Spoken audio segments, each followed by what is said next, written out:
వార్తలు నేటి SL news ప్రేక్షకులకు నమస్కారం. నేటి వార్తలకు స్వాగతం. మంచిర్యాల జిల్లా వేమనపల్లి మండలంలోని మావోయిస్టు ప్రభావిత ప్రాంత ప్రజల కోసం నిల్వాయి పోలీసుల ఆధ్వర్యంలో పోలీస్ మీకోసం కార్యక్రమంలో భాగంగా నిర్వహించిన మెగా వైద్య శిబిరంలో కంటి సమస్యతో బాధపడుతున్న 67 మంది నిరుపేదలకు అర్హులైన కంటి డాక్టర్చే కంటి ఆపరేషన్లు నిర్వహించారు. ఈ సందర్భంగా డీసీపీ భాస్కర్ కంటి ఆపరేషన్ అయిన వారికి కళ్ళజోళ్లు పంపిణీ చేశారు. కంటి సమస్యతో బాధపడుతున్న మిగతా వారికి మళ్లీ తేదీ ప్రకటించి ఆపరేషన్ క్యాంప్ కి తరలించి కంటి ఆపరేషన్ చేపిస్తామని ఈ సందర్భంగా డీసీపీ తెలిపారు. పోలీసు ఎప్పుడూ అందుబాటులో ఉంటూ చట్ట పరిధిలో సమస్యలు పరిష్కారం చేస్తూ ప్రజల భద్రత రక్షణ కోసం పనిచేస్తామని డీసీపీ పేర్కొన్నారు. ఈ మెగా వైద్య శిబిరం విజయవంతం కావడానికి కృషి చేసిన డాక్టర్ అభిషేక్, కిరణ్, హాస్పిటల్ లక్ష్మణ్, మంచిర్యాల మార్వాడి యువ మంచ్ వారికి డీసీపీ ప్రత్యేక కృతజ్ఞతలు తెలిపారు.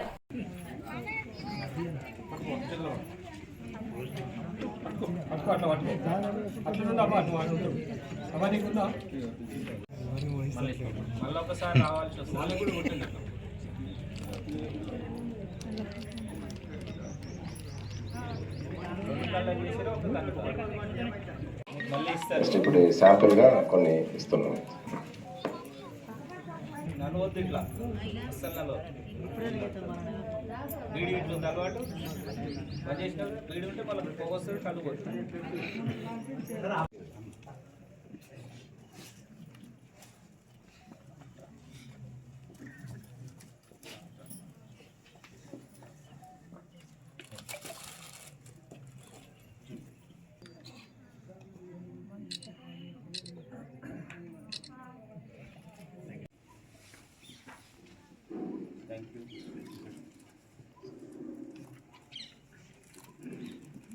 కోసంలో భాగంగా రామగుండం కమిషనరేట్ పరిధిలోని నీల్వాయి పోలీస్ స్టేషన్ లిమిట్స్లో మెగా వైద్య శిబిరం నిర్వహించడం జరిగింది.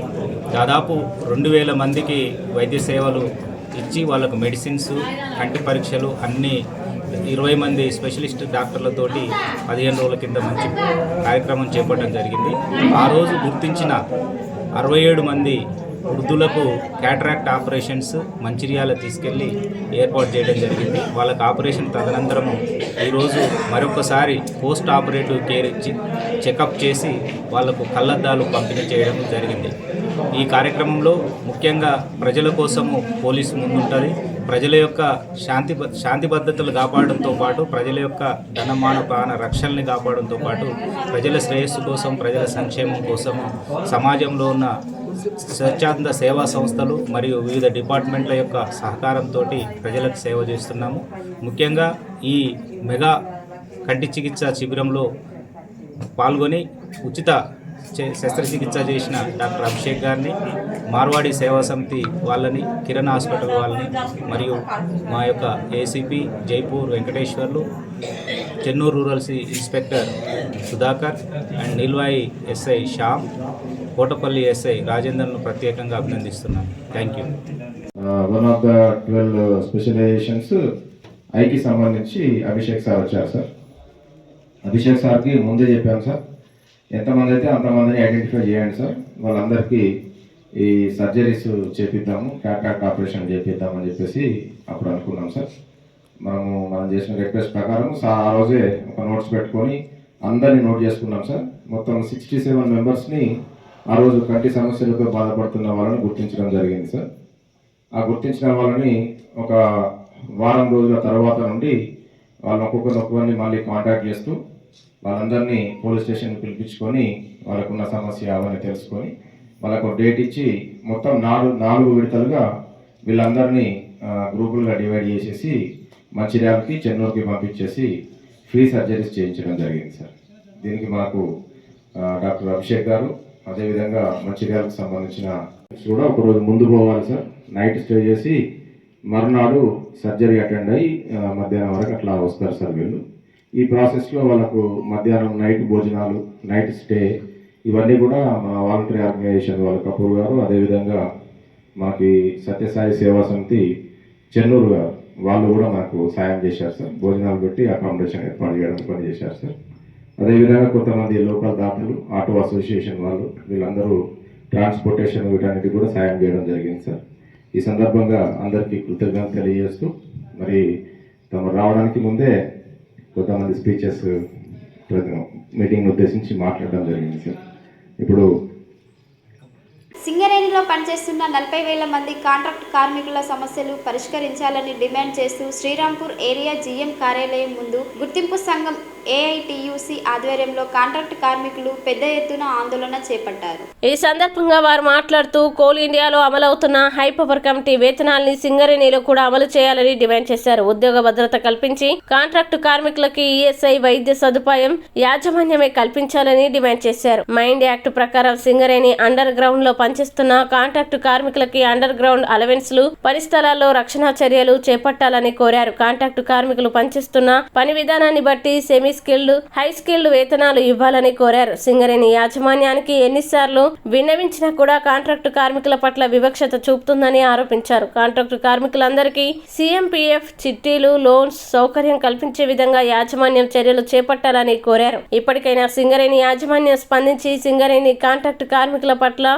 వివక్ష చూపించకుండా న్యాయమైన సమస్యల్ని పరిష్కరించేందుకు కృషి చేయాలని కోరారు. ఈ కార్యక్రమంలో గుర్తింపు సంఘం యూనియన్ నాయకులు, కార్యకర్తలు, కార్మికులు తదితరులు పాల్గొన్నారు.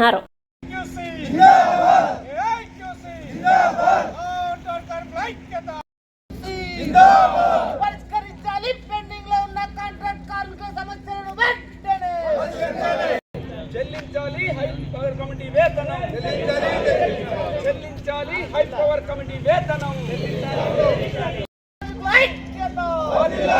అమలు చేయాలి. జీవో నెంబర్ 22 వేతనాలను వెంటనే అమలు చేయాలి. GO number 22. ఇవాళ రెగ్యులర్ ఉద్యోగులు 40,000 ఉంటే కాంట్రాక్ట్ ఉద్యోగులు కూడా 40,000 మంది ఉన్నారు. సుక్క బొక్క జీతంతో సింగరేణి లాభాలలో ఈ రోజు కంపెనీ ఉందంటే కాంట్రాక్ట్ కార్మికులకు హై పవర్ కమిటీ జీతాలు ఇస్తే ఈ లాభాలు వచ్చే పరిస్థితి లేదు. కాంట్రాక్ట్ కార్మికుల శ్రమ, వాళ్ళ రక్తం, వాళ్ళు చేసేటువంటి కృషే ఈరోజు బొగ్గు గాని కార్మికులకు లాభాలు వస్తూ ఉన్నాయి. ఇది యాజమాన్య ప్రభుత్వాలు గుర్తించాలి. మొన్న 2022లో జరిగినటువంటి సమ్మె సందర్భంగా ఇవాళ 12-3 సెటిల్మెంట్ పద్ధతిలో ఆర్ఎల్సి దగ్గర జరిగినటువంటి చర్చలలో సింగరేణి మేనేజ్మెంట్ నుంచి వచ్చినటువంటి ప్రతినిధులు ఇవాళ కాంట్రాక్ట్ కార్మికులకు రాష్ట్ర ప్రభుత్వ జీవో అయినటువంటి 22ను అమలు చేస్తామని చెప్పారు. ఇంతవరకు అది అమలు జరగడం లేదు. బేషరతుగా యాజమాన్య ప్రభుత్వాలను డిమాండ్ చేస్తూ ఉన్నాం. వీరు గనక దాన్ని అమలు చేయకపోతే ఇవాళ సింగరేణి కంపెనీ కాంట్రాక్ట్ కార్మికుల చేతిలో ఉంది. మీరందరూ అనుకుంటున్నారు, రెగ్యులర్ ఉద్యోగులు అనుకుంటున్నారు మేము చేస్తేనే లాభాలు వస్తూ ఉన్నాయని. కాదు. ఇవాళ సింగరేణి జరిపినటువంటి సమీక్షలో ఇవాళ తేలింది ఏంటంటే ఎక్కడైతే రెగ్యులర్ ఉద్యోగులు పనిచేస్తున్నారో అక్కడ ఉన్నటువంటి ప్రొడక్షన్ వాళ్ళ జీత భత్యాల హక్కులు సౌకర్యాలకే పోతా ఉంది. ఎక్కడైతే అవుట్ సోర్సింగ్ ఉద్యోగులు పనిచేస్తున్నారో ఇవాళ వేల కోట్ల రూపాయల లాభాలు వస్తాయని చెప్పేసి డైరెక్టర్ మీటింగ్లలో సమీక్ష చేసుకున్నటువంటి పరిస్థితి కనబడతా ఉంది. నిజంగా కాంట్రాక్ట్ కార్మికులు కనుక తలుచుకుంటే సింగరేణి కంపెనీలో సమ్మె కనుక చేస్తే 72 మిలియన్ టన్నులు కాదు కదా 50 మిలియన్ టన్నులు కూడా వచ్చేటువంటి పరిస్థితి లేనటువంటిది ఉంది. ఎక్కడైతే అవుట్ సోర్సింగ్ ఉద్యోగులు, ఎక్కడైతే కాంట్రాక్ట్ ఉద్యోగులు పనిచేస్తున్నారో ఓసీలలో అక్కడే వేల కోట్ల రూపాయల లాభాలు వస్తాయనేది ఓపెన్ సీక్రెట్ గా తెలుస్తూ ఉంది. ఇప్పటికైనా సింగరేణి కంపెనీ మినిమం వాళ్ళు అడిగేటువంటిది గొంతెమ్మ కోరికలు కాదు. వాళ్ళు ఏమడుగుతా ఉన్నారు, 22 జీవో అంటే రోజుకొక 1000 రూపాయల భత్యం పడుతుంది. అంటే 26 డ్యూటీలు చేస్తే 26,000 వస్తే భార్య పిల్లలను సాదుకొని ఇవాళ డ్యూటీకి వచ్చేటువంటి పరిస్థితి.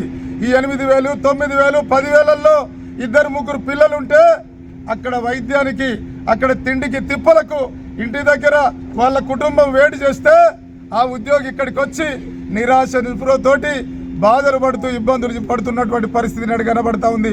వాళ్ళు సింగరేణి కార్మికులలాగా జీతాలు అడుగుతలేరు, సింగరేణి కార్మికులలాగా బోనసులు అడుగుతలేరు. ఇకపోతే మొన్న ఇవాళ ఏఐటీసీ లో పనిచేస్తున్నటువంటి 33,000 మంది కాంట్రాక్ట్ కార్మికులకు మరి కనీస వసతులు, సౌకర్యాలు కల్పించడంలో ఈనాడు యాజమాన్యం విఫలమైతా ఉన్నది. ఒకే కుటుంబం, ఒకే లక్ష్యం, ఒకే గమ్యం అని చెప్పుకునే సింగరేణి యాజమాన్యం మరి కాంట్రాక్ట్ కార్మికులకు కనీస వేతనాలు అమలు చేయడంలో ఎందుకు సౌతి తల్లి ప్రేమను చూపిస్తూ ఉందని చెప్పేసి మరి సింగరేణి కాంట్రాక్ట్ వర్కర్స్ యూనియన్గా మేము ప్రశ్నిస్తూ ఉన్నాం. ప్రతి నెల కాంట్రాక్ట్ కార్మికులకు 7వ తేదీన వేతనాలు చెల్లించాలని చెప్పేసి సర్క్యులర్ జారీ చేసిన యాజమాన్యం మరి ఎందుకు దాన్ని అమలు పరచలేకపోతుంది అని చెప్పేసి మేము ప్రశ్నిస్తూ ఉన్నాం. ముఖ్యంగా కోల్ ఇండియాలో ఏదైతే హైపవర్ కమిటీ వేతనాలు అమలవుతూ ఉన్నాయో మరి అదేవిధంగా హైపవర్ కమిటీ వేతనాలను సింగరేణిలో కూడా అమలు చేయాలని, సింగరేణిలో అమలు పరిచే వరకు జీవో నెంబర్ 22 ప్రకారం వేతనాలు చెల్లించాలని చెప్పేసి మేము డిమాండ్ చేస్తూ ఉన్నాం. 2022 సంవత్సరం సెప్టెంబర్లో జరిగిన 18 రోజుల సమ్మె సందర్భంగా మరి ఆనాడు ఒప్పుకున్నటువంటి యాజమాన్యం అటువంటి ఒప్పందాలను ఎందుకు అమలు పరచలేదని చెప్పేసి మేము ప్రశ్నిస్తూ ఉన్నాం. అదేవిధంగా సింగరేణిలో పనిచేస్తున్నటువంటి కాంట్రాక్ట్ కార్మికులందరూ కూడా ఈఎస్ఐ వైద్య సౌకర్యం కల్పించాలని చెప్పేసి మైన్స్ యాక్ట్ ప్రకారం ఏదైతే కార్మికుల కనీస సౌకర్యాలు, లీవులు, సిక్కులు, పండుగ సెలవులు ఉన్నాయో వాటినన్నిటిని మంజూరు చేయాలని చెప్పేసి మరి అదేవిధంగా సిఎంపిఎఫ్ కావాల్సిన వాళ్ళు ఎవరైతే కాంట్రాక్ట్ కార్మికులు లోన్కు అప్లై చేసుకుంటారో వాళ్ళు ఖచ్చితంగా లోన్ సదుపాయం కల్పించాలని చెప్పేసి మరి ఖాళీగా ఉన్నటువంటి క్వార్టర్లను కాంట్రాక్ట్ కార్మికులకు ఇవ్వాలని చెప్పేసి మరి తదితర సమస్యలపైన ఈరోజు శ్రీరాంపూర్ జీఎం కార్యాలయం వద్ద పెద్ద ఎత్తున ధర్నా కార్యక్రమం నిర్వహించి మరి మెమోరాండం ఇవ్వబోతా ఉన్నాం.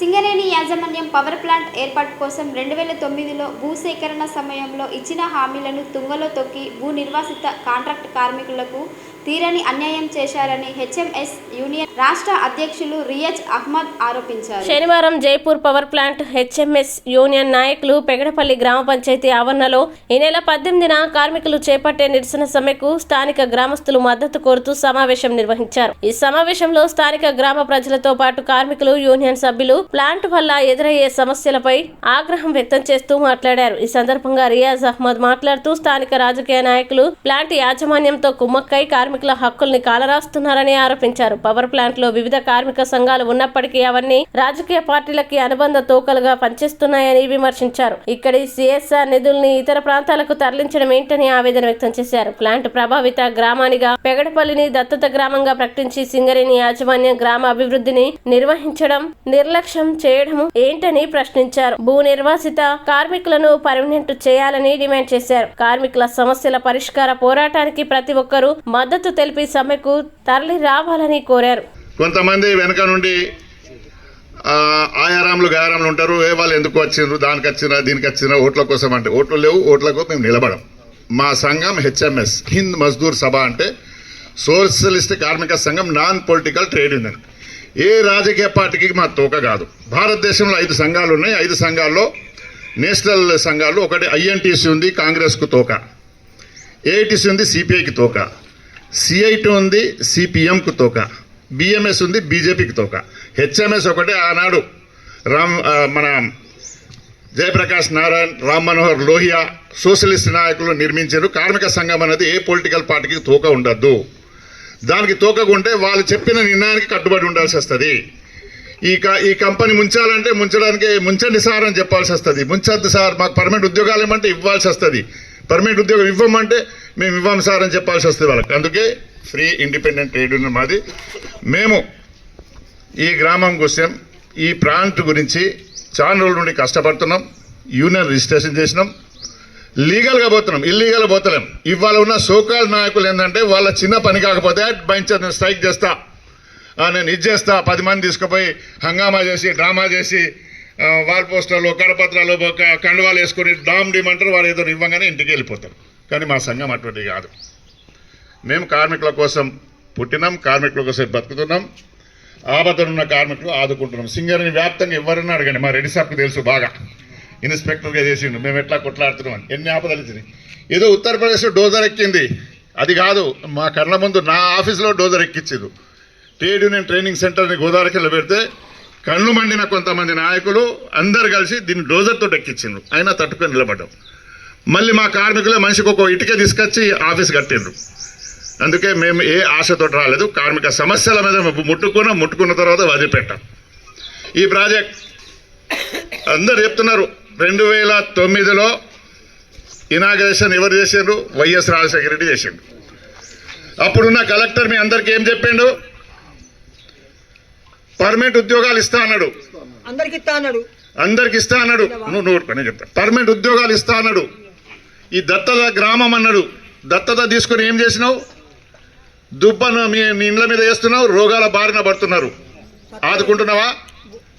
మాట్లాడతలేరు. భూ నిర్వాసితులు అంటే భూ నిర్వాసితులకు భారతదేశంలో మొత్తంలో కూడా పర్మనెంట్ ఉద్యోగం ఉన్నది కామ్రేడ్స్. మీరు అర్థం చేసుకోండి. మేము అడిగేది పర్మనెంట్ ఉద్యోగం చేస్తారా అని కొంతమంది నాయకులు బనాయిస్తూ ఉంటారు వెనుకోండి. వాళ్ళకి అవగాహన లేని వాళ్ళు, బ్రోకర్లు వాళ్ళు, అటువంటి వాళ్ళ మాట నమ్మకండి. డేంజరస్ వైరస్ అన్నట్టు అది. ముఖ్యంగా ఇప్పుడు నాకంటే ఏజ్ అయిపోయింది, నా తర్వాత పిల్లలకు కూడా కొంచెం ఏజ్ అయింది, వాళ్ళకి పిల్లలైంది. ఆ పిల్లలకు పిల్లలయ్యే పరిస్థితి లేదు, ఎందుకంటే హార్మోన్స్ ప్రాబ్లం బాగా వస్తున్నది. ఆడపిల్లలకైనా మగపిల్లలకైనా ఇది సమానంగా ఈ ఇంజురీస్ వైరస్ ప్రాప్తించింది ఆల్రెడీ. మళ్ళీ కొంచెం ఏజ్ ఉన్న వాళ్ళకు మేము డస్ట్కు తట్టుకోలేకపోతున్నారు, ఎందుకంటే అస్తమా వచ్చేసినట్టున్నది. మా అందరికీ దాదాపుగా వచ్చింది. ప్రతి ఇంట్లో ఒక క్యాన్సర్ పేషెంట్ తప్పకుండా తయారైంది ఇదివరకు.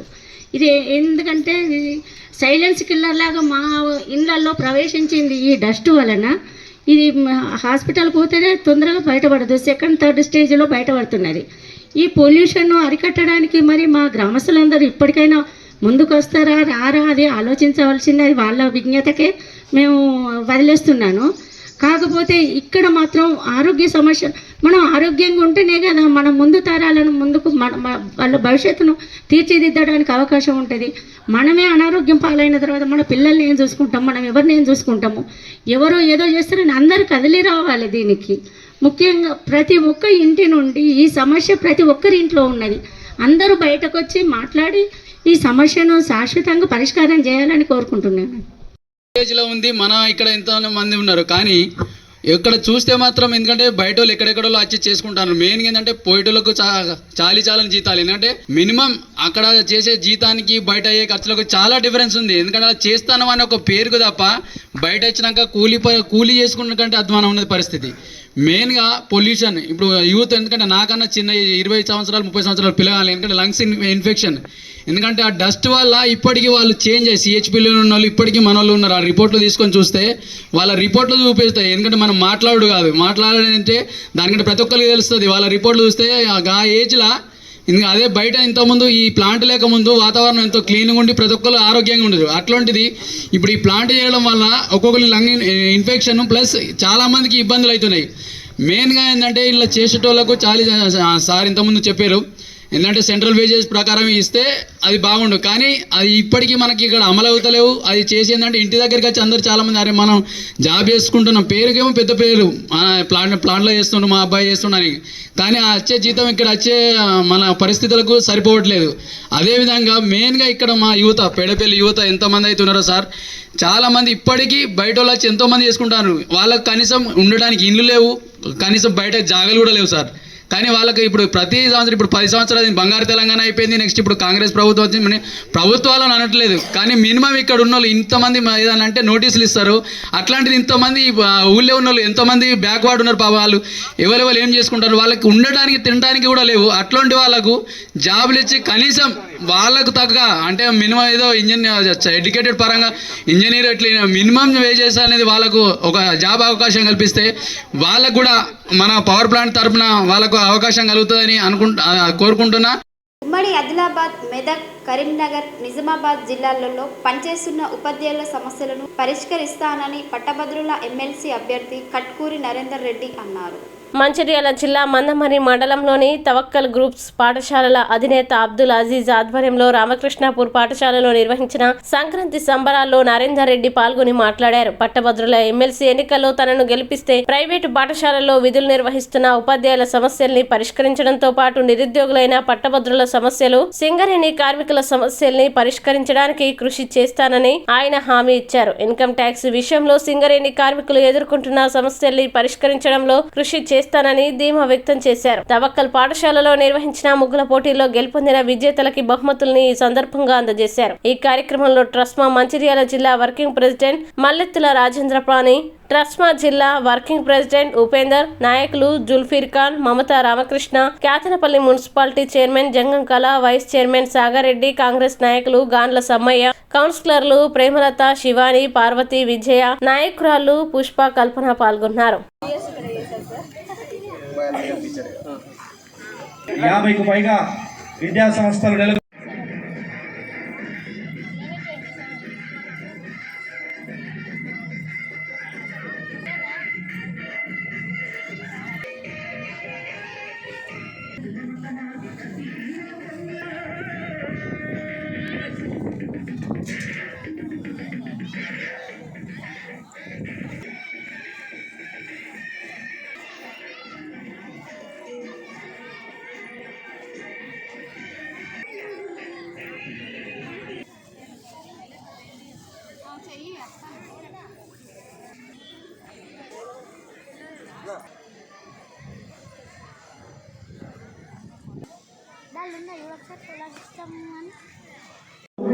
Tawakkal group of schools and విచ్చేసినటువంటి మీడియా మిత్రులందరికీ కూడా స్వాగతం సుస్వాగతం తెలుపుతా ఉన్నాం.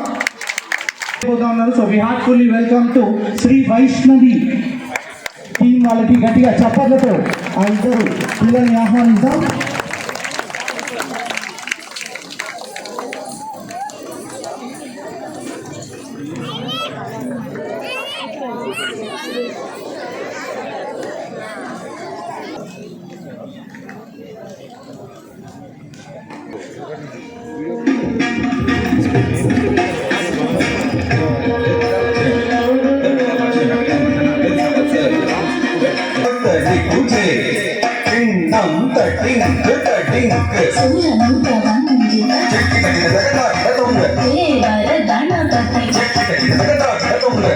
ఈ కార్యక్రమాన్ని ఇంత సక్సెస్ చేసినందుకు మరి అదేవిధంగా ఈ కార్యక్రమానికి ఆహ్వానాన్ని మన్నించి విచ్చేసినటువంటి స్థానిక కేతన్పల్లి మున్సిపల్ చైర్మన్ జంగం గల ఒక చిరు సత్కారం ట్రస్మా నుంచి వేణర్ సార్ గారికి సత్కారం జరుగుతుంది. ఒక చిన్న విషయం చెప్పాలండి, ఈ భూమి మీద ఒక కలెక్టర్ అయితే ఒక డిస్ట్రిక్ట్ని బాగు చేస్తారు, ఒక పోలీస్ ఆఫీసర్ అయితే ఒక ఊరును బాగు చేస్తారు. ఒకటైతే ఖచ్చితంగా చెప్పగలను, అందరికంటే భిన్నంగా ఆలోచిస్తూ ఏదో ఒకటి చేయాలని ఒక తపన కొద్దీ నేను ఈ రంగంలో అడుగుపెట్టాను. తప్పకుండా ముఖ్యంగా మరి మన ప్రైవేట్ విద్యా సంస్థలకి అండగా ఉండాలి.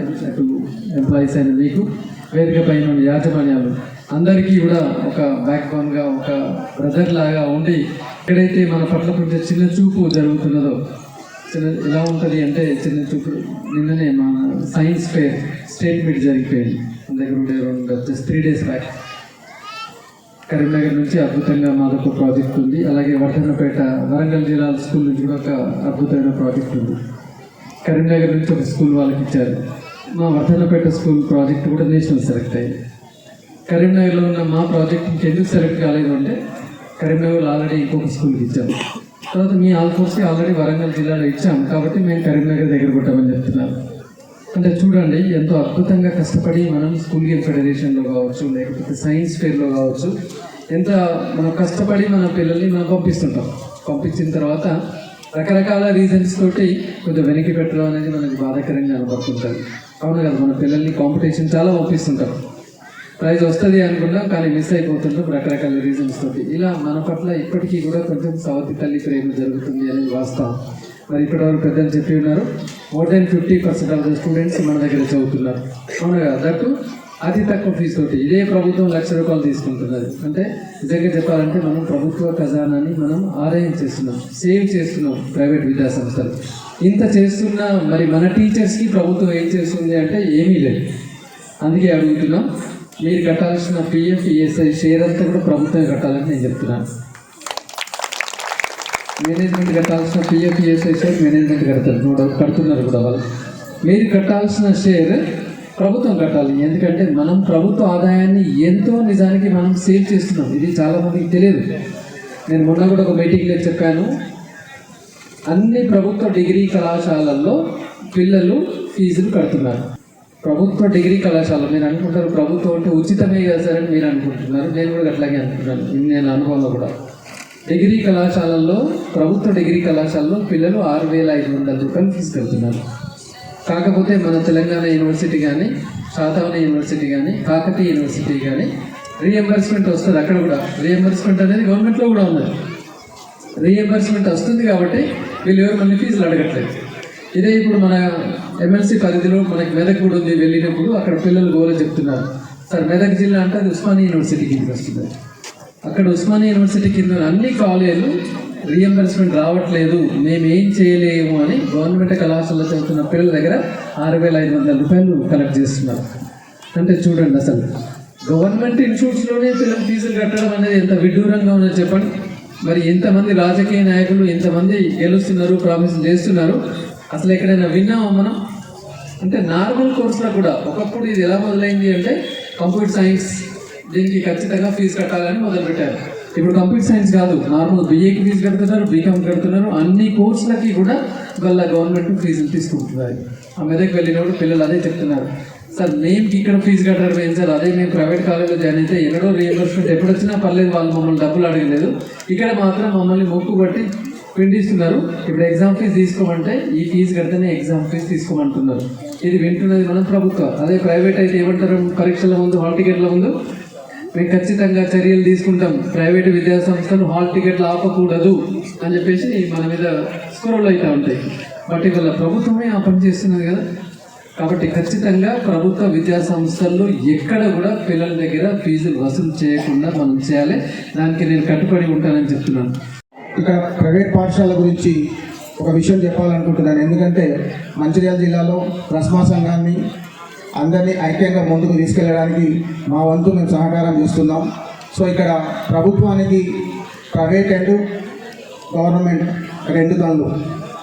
గవర్నమెంట్ స్కూళ్ళల్లో చదివే ఒక విద్యార్థికి మన తెలంగాణ ప్రభుత్వం మన అసెంబ్లీలో ప్రవేశపెట్టిన బడ్జెట్ ప్రకారం చూసిన డే స్కాలర్ విద్యార్థికి దాదాపు 50,000 నుంచి 60,000 ఖర్చు పెడుతుంది. అదే రెసిడెన్షియల్ విద్యార్థికి అయితే 1,20,000 రూపాయలు ఖర్చు పెడుతుంది. కానీ మా బడ్జెట్ ప్రైవేట్ పాఠశాలల్లో దాదాపు 28 లక్షల మంది విద్యార్థులు మా ప్రైవేట్ పాఠశాల చదువుతున్నారు. మేము తీసుకునే ఫీజు మినిమం 20 నుంచి 35-40,000, అంటే యావరేజ్గా ప్రతి విద్యార్థికి మేము తీసుకునేది కేవలం 25,000 to 30,000లో ప్రభుత్వానికి దాదాపు 10,000 కోట్ల బడ్జెట్ని మేము సేవ్ చేసి చూపిస్తున్నాం. ఇటువంటి ప్రైవేట్ పాఠశాలల్ని ఇంటర్నేషనల్ స్కూల్స్తో, కార్పొరేట్ స్కూల్స్తో కంపారిజన్ చేయకుండా మా ప్రైవేట్ పాఠశాలల్ని ఆదరిస్తున్నందుకు మీ అందరికీ ఒకసారి ధన్యవాదాలు తెలియజేస్తున్నాం. ఎందుకంటే ప్రతి విషయంలో రిజల్ట్లో మనం కంపారిజన్ చేసుకున్నట్టయితే ప్రైవేట్ పాఠశాలలే ముందుంటున్నాయి. మీకు ఇంకో విషయం, మన గవర్నమెంట్ బెస్ట్ కాలేజెస్ మెడిసిన్లో తీసుకుంటే మనం ఏది వస్తాయి మన స్టేట్లో, గాంధీ, ఉస్మానియా, కాకతీయ వస్తుంది. అదే బెస్ట్ ఐఐటి తీసుకుంటే అదే ముంబై, చెన్నై, మనం ఢిల్లీ, ఖరగ్పూర్ వస్తుంది.